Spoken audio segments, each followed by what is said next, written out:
La navigatrice des Mugiwara est tout simplement indispensable à l'équipage dans le Nouveau Monde, mais ce qu'on sait moins, c'est que sa cote de popularité auprès de la population est plutôt impressionnante pour une pirate.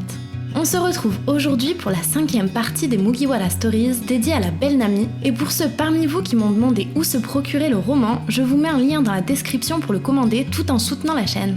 Vous pouvez aussi retrouver tous les épisodes précédents dans la description. Mugiwara Stories partie 5, à la rencontre de ma navigatrice préférée. Alvida, Bo Hancock, Gerald Riboni, Nico Robin, Nami. C'est à ce moment-là que mes mains se figèrent. J'étais en train de feuilleter les avis de recherche des plus belles femmes pirates au monde, et comme toujours, je ne pouvais m'empêcher de sourire. Parmi cette collection de portraits que je pouvais regarder chaque jour sans jamais me lasser, celui que j'avais admiré le plus longtemps était sans conteste celui de la navigatrice de l'équipage de Chapeau de Paille, Nami. Splendide, mignonne, idéale, sexy, aucun qualificatif n'était assez bien pour elle. Elle comptait tellement pour moi que je m'étais mis à espérer que soit inventé un mot qui la décrirait tout entière. Dans mon classement des belles pirates, elle avait toujours occupé la première place. Un de ses points forts, c'était son côté normal et le fait qu'elle ne possédait aucun pouvoir du démon. Comme moi, elle avait 20 ans. Et ce qui me plaisait tout particulièrement, c'était qu'elle mesurait 1m69, soit un peu moins que mes 1m70. Je savais qu'il lui suffisait de mettre des talons pour être plus grande que moi, mais bon. Je désirais tant la rencontrer que c'en était devenu une obsession. Rien ne me tenait plus à cœur que ce rêve insensé. Elle devait être tellement divine en vrai, me disais-je en souriant. Parfois, il m'arrivait même de réfléchir à un moyen concret de réaliser ce rêve. Je m'imaginais prendre la mer en tant que pirate et croiser son chemin quelque part sur Grand Line, ou devenir soldat et tomber sur elle en poursuivant l'équipage de Chapeau de Paille. Mais je finissais toujours par rire de ma propre naïveté, réalisant que rien de tout cela n'était possible. Je n'avais ni la carrure d'un pirate, ni celle d'un soldat de la marine. À part pour manger, aller aux toilettes et me laver, je ne sortais de ma chambre que pour me rendre à la librairie. Cela faisait 2 ans que je vivais enfermée dans ma chambre et que j'avais renoncé à étudier et à travailler. Quant à la raison pour laquelle j'en étais arrivée là, je vous laisse imaginer. Pour faire simple, bien que ce ne soit pas le cas, j'avais arrêté d'avancer le jour où mes relations avec les autres étaient devenues trop anxiogènes et je n'avais jamais réussi à repartir. Résultat, je m'étais coupée du monde extérieur et de la société. Cela faisait 1 ou 2 ans que les gens se plaignaient de l'insécurité croissante dont était victime l'archipel sur lequel je vivais, celui des Sabaody. Ma mère m'avait expliqué que c'était à cause du fait que le quartier général de la marine, autrefois tout près, avait été remplacé par la base G1, mais ces affaires-là ne m'intéressaient pas. Je ne sortais que pour aller à la librairie et il était hors de question que je m'aventure sur les groupes fréquentés par les pirates. Alors leur histoire d'insécurité... Tant que je pouvais faire l'aller-retour entre chez moi et la librairie, j'étais heureux. Enfin, non, pas si heureux que ça. Je savais bien que ce n'était pas une vie. Seulement voilà, j'ignorais comment faire pour me libérer de ce quotidien. J'étais conscient qu'il y avait urgence à agir, mais je n'avais pas le courage de passer à l'action, ni l'imagination nécessaire. Je préférais donc rester dans ma chambre et faire semblant de ne rien ressentir. Jusqu'au jour où... En rentrant de la librairie, je ramassais une affiche sur le bord du chemin. Il y était écrit en grosses lettres « Recherche équipage » avec en dessous une tête de mort et le nom de Monkey D. Luffy. Monkey D. Luffy ? Je vérifiais pour être sûre. Oui, il s'agissait bien du capitaine de l'équipage de Chapeau de Paille. D'après ce prospectus, il recrutait de nouveaux matelots en vue de son départ pour le Nouveau Monde. Je rentrai chez moi et relus la feuille, encore et encore. L'équipage de Chapeau de Paille était ici, sur l'archipel des Sabaody. Ce qui voulait dire que Nami l'était elle aussi. Nos pieds foulaient le même sol. Aucun océan ne nous séparait. Rien que d'y penser, je sentis ma température grimper en flèche et mon cœur battre la chamade. Et si j'y allais ? L'idée, bien évidemment, n'était pas de rejoindre l'équipage, mais de m'approcher du capitaine Luffy dans l'espoir de voir le visage de Nami. Tant pis si je n'arrivais pas à lui parler du moment que je l'apercevais. Après tout, n'était-ce pas là une occasion en or de l'admirer en vrai ? Oui. Mais non.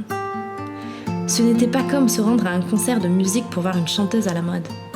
Il s'agissait d'approcher des pirates en pleine opération de recrutement, ce qui signifiait qu'il allait y en avoir beaucoup d'autres.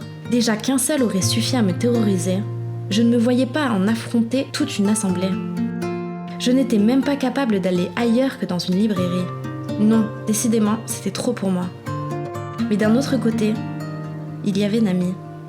Ah, la belle et somptueuse Nami. Et en 3 dimensions, s'il vous plaît. Pas comme sur l'avis de recherche. Si je laissais passer cette chance, elle ne se représenterait probablement plus. Une fois que l'équipage de Chapeau de Paille aurait quitté l'archipel des Sabaody, ce serait fini. Entre mon désir de la voir et ma phobie des pirates, mon cœur ne cessait de balancer. Alors que j'ouvrais la porte, je vis ma mère se retourner depuis la cuisine, probablement alertée par mon air des plus inhabituels. Tu sors ? Oui. Tu vas à la librairie ? Non. Je pris une profonde respiration. Je vais à la rencontre de celle que j'aime. Mais il fallait d'abord que je me prépare. Quand on veut approcher des pirates, mieux vaut avoir un look de pirate. Je me rendis donc au magasin de farce et attrape, dans l'espoir d'y trouver le bandeau, le crochet, le chapeau de capitaine et la fausse barbe qui allait faire de moi le plus parfait des pirates. Par chance, je trouvais tout ce dont j'avais besoin. Comme quoi, de nos jours, tout s'achète. Il ne s'agissait cependant que d'un simple déguisement et il était évident qu'il n'avait rien d'authentique. Quant à mon jean et à mes baskets, ils rendaient l'ensemble encore moins crédible. Mais n'ayant pas d'autre ambition que de ne pas trop me faire remarquer, je résolus de m'en satisfaire. En sortant de la boutique, je ressentis tout à coup une légère fatigue.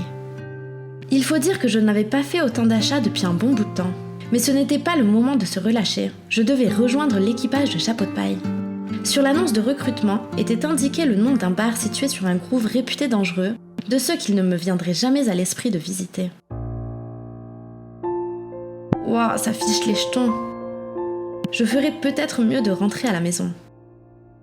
Mais en tournant les talons, je savais que je réduirais cette aventure, ma première en 2 ans, à une simple sortie cosplay.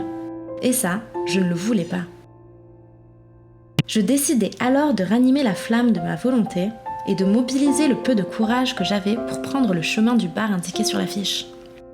Hélas, je ne vis aucun membre de l'équipage de Chapeau de Paille. Puis le bar où ils étaient censés se réunir était complètement carbonisé, comme s'il avait été frappé par la foudre.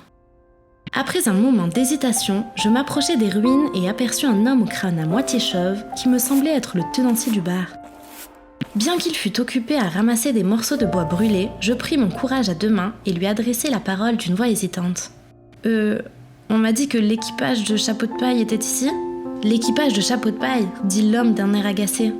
Maintenant que je l'avais en face de moi, je me rendais compte que son visage et ses vêtements étaient couverts de suie. Ils ne sont plus là. Ah bon ? Oui. Ils ont commencé à se friter avec une fille du genre pas commode et tout à coup la foudre s'est abattue sur le bar. Non mais regarde-moi ce désastre. Et vous ne savez pas où ils sont allés ? Lui demandai-je pour faire avancer la conversation. Non, mais tu peux toujours interroger les pirates des environs si tu tiens absolument à savoir. Moi ? Demander quelque chose à des pirates ? L'équipage de Chapeau de Paille ? Comme s'il ne m'impressionnait pas déjà assez avec sa cicatrice en forme de croix au milieu du visage, le pirate auprès duquel je tentais de me renseigner se mit à me fixer du regard. « Ouais », lui répondis-je d'une voix basse en m'efforçant de ne pas paraître trop poli. « Dans ce cas, je te conseille de faire un tour du côté du Groove 46. C'est là-bas que se sont réunies les nouvelles recrues. » Le Groove 46 ? Très bien, je m'y rends de suite. J'y vais illico. Bien que troublé par mon comportement pour le moins confus, l'homme se contenta de retourner à la table où étaient assis ses amis. Piou ! Sitôt poussé un immense soupir de soulagement, je me recroquevillai sur moi-même.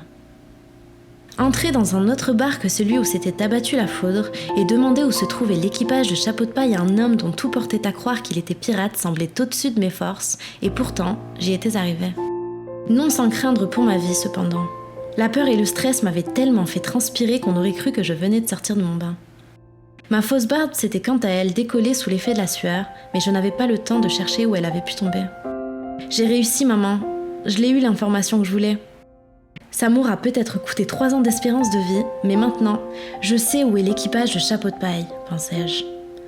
J'étais épuisée, exténuée, mais il me fallait repartir, car Nami m'attendait au Groove 46.